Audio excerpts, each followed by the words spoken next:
Hello everyone. Today we will talk about how to fix the app of WhatsApp business. We will go to settings. Then we click on apps. After that you will search the app WhatsApp business and you will click. Then you will on for stop.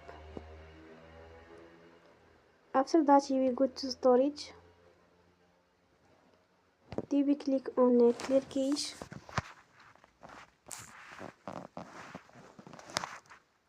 In the end, turn your phone and you will recharge your phone again.